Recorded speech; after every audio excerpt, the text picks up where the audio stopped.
জনতায় বৈষম্য দূর করার জন্য এই জীবনটা দিয়ে গেল।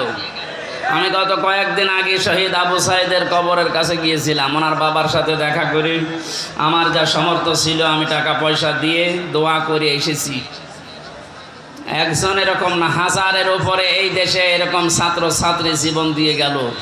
এদেরকে অনেকে শহীদ বলতে চাচ্ছেন না, আপনার কপাল খারাপ। কোরআনে কারীম জানিয়েছে, ওয়ালা তাকুলু লিমান ইয়ুকতালু ফি সাবিলিল্লাহি আমওয়াত বাল আহইয়াউ ওয়ালাকিন লা তাশউরুন। সূরা বাকারা 154 নম্বর আয়াত, তাফসীরে ইবনে কাসিরের ভেতরে আছে। আল্লাহ পাক বলেন, ওই মুখ দিয়ে কোনোদিন এই কথা বলবি না। শুধু একজন নাই, তাকুলু বহু বচন দিয়েছেন। আল্লাহ বলেন কেউ এ কথা বলবি না যে যারা শাহাদত বরণ করেছে ওরা মরে গেছে। মানুষ যেহেতু মুখ দিয়ে কথা বলে, এই জন্য আল্লাহ মুখের উপরে নোটিশ দিয়েছেন, এ কথা কোনো দিন এই পৃথিবীতে কেউ যেন না বলে। এ নির্দেশ কার? না হামসা বানিয়েছে? আল্লাহ নির্দেশ দিচ্ছে যারা শাহাদত বরণ করে, যারা শহীদ হয়, এদেরকে মৃত বলবেন না। বাল আহইয়া, বরং তারা জীবিত। ওয়ালাকিন লা তাশউরুন, তোমরা তো টের পাও না। যশোর সাতক্ষীরাবাসী খুব খেয়াল করেন, মুখের পরে মানুষের যেহেতু আর একটা জায়গা আছে, ধারণার জায়গা।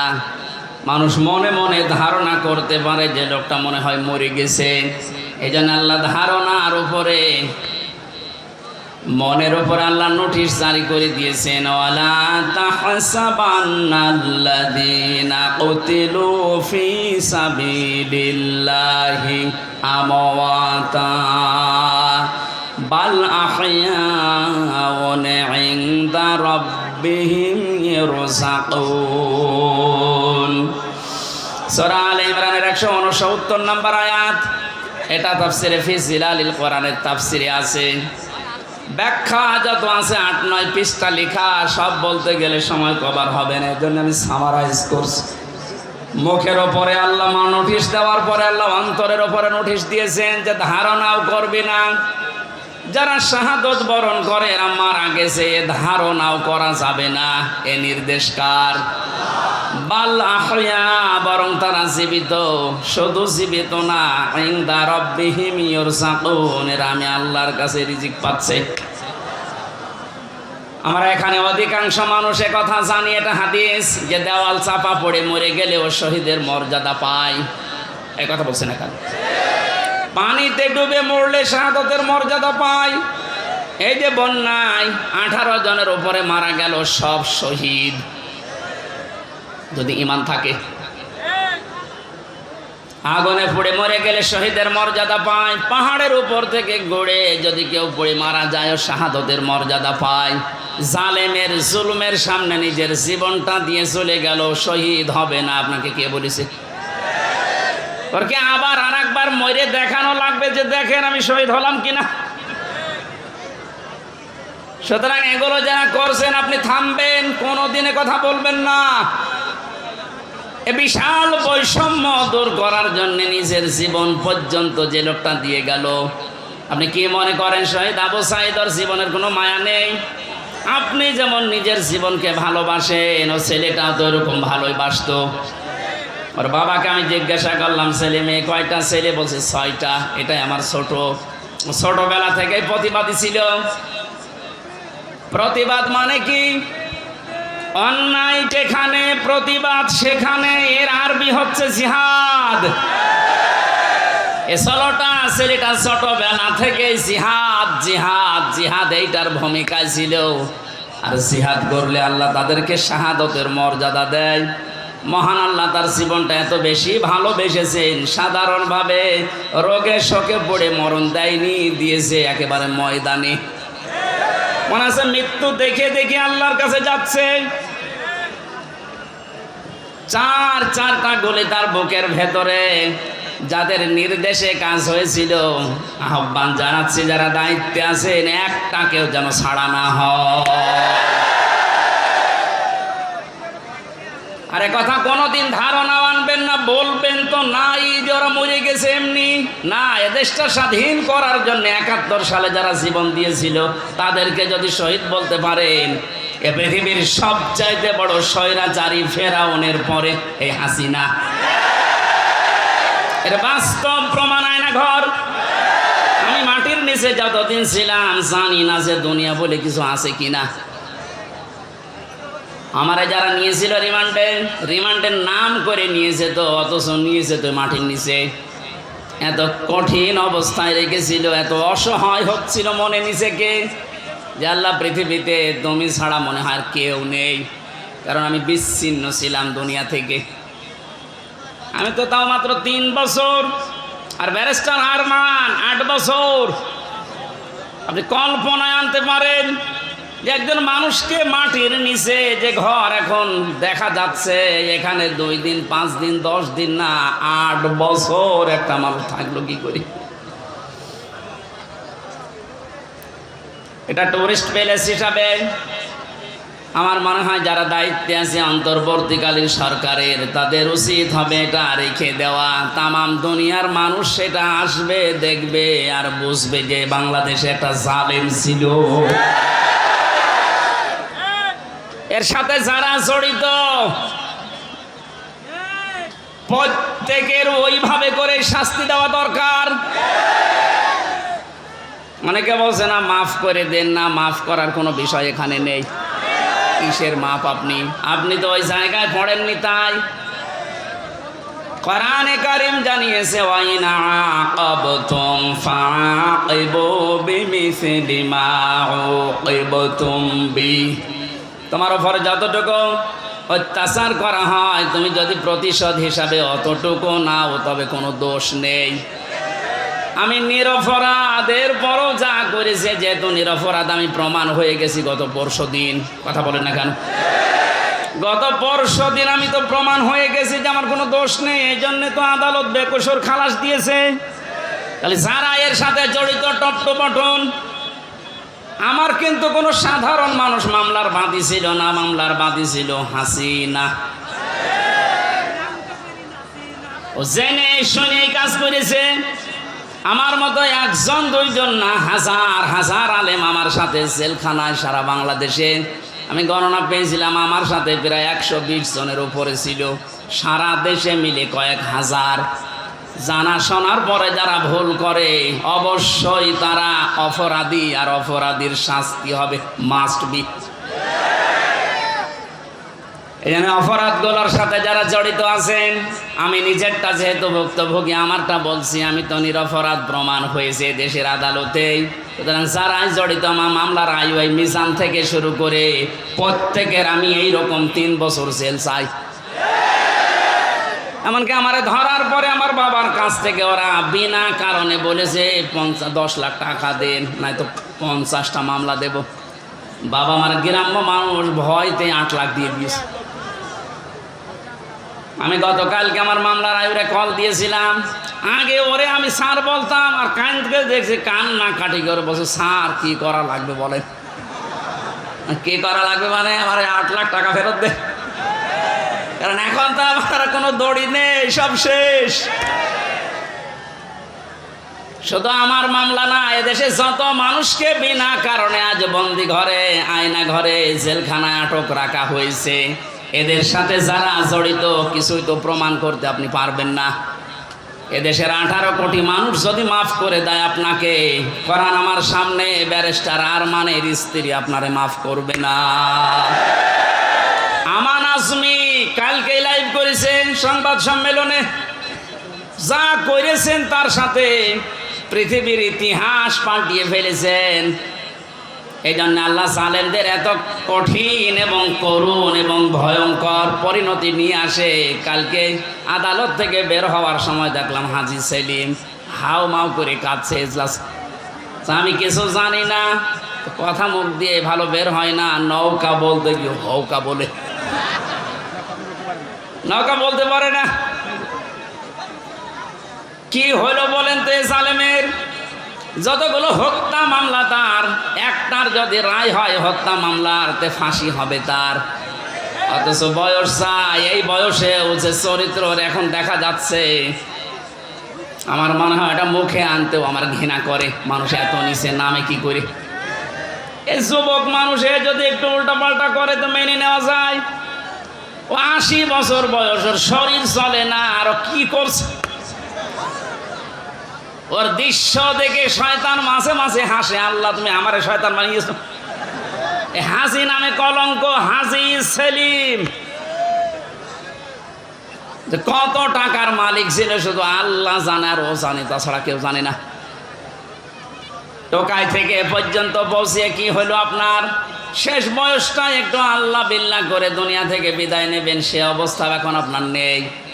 যদি মামলার রায় হয়ে যায়, সারাটা জীবন এখন ফাঁসির কন্ডেম ছেলে ধুইকে ধুইকে মরা লাগবে। আর ফাঁসির কন্ডেম ছেলে যে খাবারটা দেয় আমি তো দেখেছি 3 বছর। আমি সাধারণ মামলার আসামি, অথচ আমার 3টা বছর রেখেছে ফাঁসির কন্ডেম সেলের ভেতরে, যোগাযোগ বিচ্ছিন্ন। এত বড় অফিসার শুধু আমি না, মাওলানা মামুনুল হক থেকে শুরু করে যতগুলো আলেম আমরা ছিলাম, প্রত্যেকের সাথে, বিশেষ করে আমাদের এই 2 জনের সাথে বেশি, আমাদের এক জায়গায় যেতে দেয় না, একটু কথা বলতে দেয় না। কেউ যদি আমাদের কাছে আসে, কারারক্ষী দিয়ে পাহারা দেয় যে ওর কাছে যেন কেউ না যায়, আবার সিসি ক্যামেরা দিয়ে রাখে। কেন এমন কড়াকড়ি করলেন? কি হলো আপনার? মাজায় দড়ি দিয়ে, হাতে ব্যান্ডেজ লাগিয়ে, হ্যান্ডকাফ লাগিয়ে, ডান্ডা বেরি পরিয়ে যখন আদালতের সামনে দিয়ে নিয়ে যেত, মনে হচ্ছে গরু নিয়ে যাচ্ছে। ও বাংলার মুসলমানেরা, আমি আর যাই করি না কেন, আমার তো মনে হয় আমার নামের আগে একটা আলেম শব্দ লেখা আছে। এই কথা বলছে না কেন? এমনকি আমি একেবারে অপরিচিত না। এদেশে যদি 100 জন মানুষ পরিচিত থাকে, সবাই চেনে থাকে, তার ভেতরে হামজা একজন। রাস্তা দিয়ে আসলে মায়ের কোলে বসে বসে হামজা হুজুর যাচ্ছে, আর মনে পেটের ভেতর থেকে শুনে আসতেছে হামজা নামে একজন আছে। ওরা জানতো না। ওরা জানার পরেও মানুষগুলো যে আচরণ করেছে, আমাকে যতই বলেন মাফ করে দেন না, আমি মাফ করব না। আমি মাফ করে দিলে আমার স্ত্রীর 3টা বছর আপনি নষ্ট করিয়েছেন, আমার 2টা মেয়ে, ছোটটা আমার এখনো পর্যন্ত চেনে না। কি দুঃখ আমার মনে। ও মনে করে যে এরকম বহু হুজুরে 3 বছরে আমার বাড়িতে এসেছে দেখা করার জন্য, এইটা ওই রকমই একটা হুজুর। জেলখানা থেকে বেরিয়ে যেদিন বাড়িতে এসেছি, আমার বসো হুজুর আপনি আমাদের বাড়িতে আসেন, চলো। এখন আমাকে ডাকে না, কাছেও আসে না। আমার সাথে যা যা করেছেন আমি চাই প্রতিটি জালেমের সাথে যেন আল্লাহ এইরকম এই দেশে করে। এগুলো যদি না করে ছেড়ে দেন, তাহলে জুলুম আবার আসবে। আর এগুলোর বিচার যদি হয়, জালেমদের এই দৌরাত্ম্য থেমে যাবে। আল্লাহ রাব্বুল আলামিন জানিয়েছেন, জালেমদের সবচাইতে ভয়ঙ্কর পরিণতি, ইন্নামাস সাবিলু আলাল্লাযীনা ইয়াযলিমুনান নাস। সূরা সূরা 25 নম্বর পারার 6 নম্বর পৃষ্ঠা 13 নম্বর লাইনের 42 নম্বর আয়াত। এটা তাফহিমুল কোরআনে আছে, ব্যাখ্যাটা আমি খুব ভালো করে দেখেছি।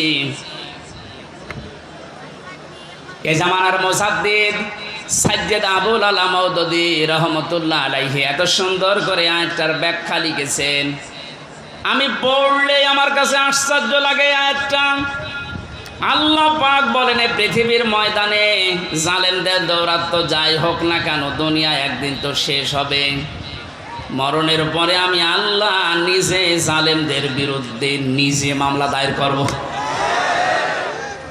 এদেশে 15 বছর যারা ছিল, পৃথিবী এখন প্রমাণ পেয়েছে অন্তত আয়না ঘরের মাধ্যমে যে এরা জালেম ছিল।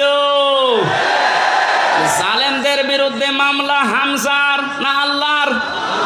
এই কথা বলুন। এটা নির্দ্বিধায় এখন বলতে পারি, এদেশের দায়িত্বে যারা ছিল, বিশেষ করে 1734 জন মানুষ, একেবারে ওই উপর থেকে শুরু করে, আমি নিষ্ঠার বললাম না, এ পর্যন্ত 1734 জন মানুষ দায়িত্ব পালন করেছে মেন জায়গায়। এই 1734 জন প্রত্যেকেই জালেম এবং জালেমের সহযোগী। এরা সব হামজার মামলার আসামি। কার? বলেন বলেন। আল্লাহর মামলার আসামি, যিনি নিজে রায় দেবেন, নিজে বিচারপতি, তিনি বাদী। যে মামলার বাদী যত কঠিন হয়, শক্ত হয়, মামলা কিন্তু এরকম ঝামেলায় পড়ে। আমি তো বলেছিলাম আমার মামলা যদি রবিউল জাহাঙ্গীর স্যারের মতো এইরকম মানুষকেও মামলা দিত, ও টাকা পয়সা দিয়ে কবে আমি বের হয়ে চলে আসতাম। কিন্তু এমন মানুষ মামলা দিয়েছে, ও টাকা তো খাবে না, কারণ টাকা খেতে খেতে আর জায়গা নেই। তার পিয়নেরই 400 কোটি টাকা। কথা বলছে না, আমার কাছে আর কয় টাকা খাবে? এই জন্য সিএমএম কোর্ট, জজ কোর্ট, হাইকোর্ট মিলিয়ে আমার মামলাটা 30 থেকে 31 বার উঠেছে, এরপরও জামিন হবে না। বলেন তো কোথায় পৌঁছিয়েছে বিচার ব্যবস্থা? এটা মূল্য চুরি মামলা।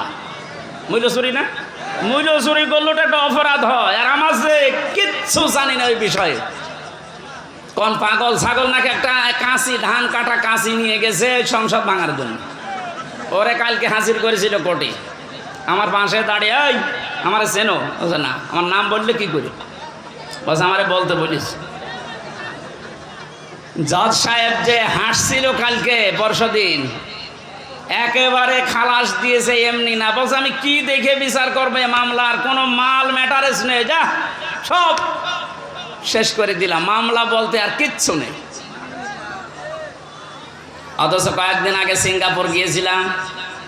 এদেশের জালেম যারা ওই দেশে এখন আশ্রয় নিয়েছে, ওরা ওই দেশের মন্ত্রণালয়ের কাছে, পররাষ্ট্র মন্ত্রণালয়ে যারা দায়িত্বে আছে, ওদের কাছে নালিশ দিয়েছে হামজার নামে, যে ওর মামলা আছে বাংলাদেশে আর ওই এই দেশে আছে। কথা বললো কি করে? শয়তানি করার জায়গায় দেশে আর পাচ্ছে না, এখন বাইরে শয়তানি করছে। মামলা যেহেতু পরশুদিন মিটে গেছে, ওইটা এখন আমি পররাষ্ট্র মন্ত্রণালয়ের মাধ্যমেও ইংলিশে ভার্সন করে আমি পাঠাচ্ছি। এবার নেন ঠেলা। যারা উল্টা নালিশ দিয়েছিলেন, দেখবে যে না এ তো বেকসুর খালাস পেয়েছে, আদালত একেবারে সব জেনে শুনে খালাস দিয়েছে, তো নির্ভেজাল মুক্ত, এর কোনো দোষ নেই। যারা এই দোষ দেওয়ার জন্য ওই দেশে নালিশ দিয়েছে, তারা এবার বিপদে পড়বে না? যে এই দেশে আর থাকতে পারেননি, পালিয়েছে, ওই দেশেও আর পারবে না, আবার আসবে কুকুরের মতো পিটিয়ে মানুষ মেরে ফেলে।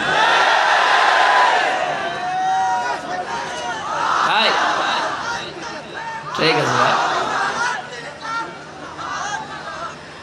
সাতক্ষীরাবাসী এই জন্য মাজলুমের দোয়া, বরদোয়া থেকে আমাদের বেঁচে থাকা দরকার। জালেমদের পরিণতি এত কঠিন এবং ভয়ঙ্কর। আল্লাহ নিজে যেহেতু মামলা দিচ্ছেন, যারা জালিম, এই জালিমদের পক্ষে থাকলে, সাহায্য করলে, সহযোগিতা করলে যেহেতু ঈমান নষ্ট হয়ে যায়, নবীর উম্মত থেকে বের হয়ে যায়। এখনো পর্যন্ত যারা এই জালিমদের পক্ষে সমর্থন জানাচ্ছেন, স্ট্যাটাস দিচ্ছেন, ভিডিও কলে কথা বলছে আপা ভয় পাবেন না, আপনি ভয় পেলে আমরা ঘাবড়িয়ে যাই। কত বড় শয়তান!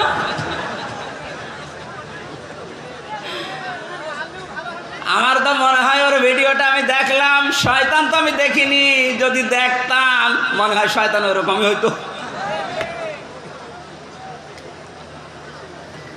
এখনো পর্যন্ত যদি জালেমের কেউ সাপোর্ট করেন, এখানে কেউ থাকেন, আপনি তাও বা করেন নাই, তো আপনিও বেঈমান হয়ে মরবেন। সুতরাং জালেমরা যা ভেবেছিল যে আমরা ক্ষমতা পেয়েছি, মনে হয় আল্লাহ আমারে দয়া করে দিয়েছে। আমারে যখন প্রথম সে 11 সালে 10 সালে গ্রেপ্তার করে, আমি সুদের বিরুদ্ধে কথা বলেছিলাম, তাই মসজিদ থেকে ধরে নিয়ে গেল যে উনি শিবির করে, শিবিরের ক্যাডার, রক কেটে বেড়ায়। আমার ওসি সাহেব নিয়ে গেল, প্রথমে যে আয়াতটা ধরছে যে কুলিল্লাহুম্মা মালিকাল মুলকি তুতিল মুলকা মান তাশা ওয়া তানজিউল মুলকা মিম্মান তাশা ইলা আখির আয়াত। উনি টেবিলের নিচে এভাবে খাতা রেখে বাংলায় লিখে নিয়েছে, আমার সামনে বসিয়ে বলছে হুজুর এই আয়াতটার বাংলা বলেন তো। ঠিক আছে বলছি। আল্লাহ পাক বলেন যাকে ইচ্ছা আমি ক্ষমতা দেই, যাকে ইচ্ছা ক্ষমতা থেকে নামিয়ে দেই।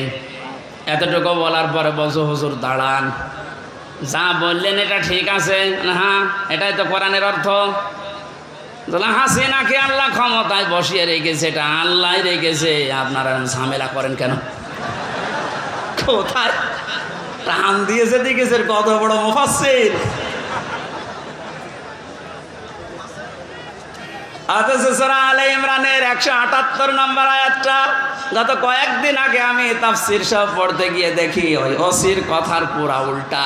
আল্লাহ বলেন কাফের জালেম এদেরকে আমি ক্ষমতার চেয়ারে বসিয়ে রাখি যেন ওদের পাপের মার তা পরিপূর্ণ হয়ে যায়।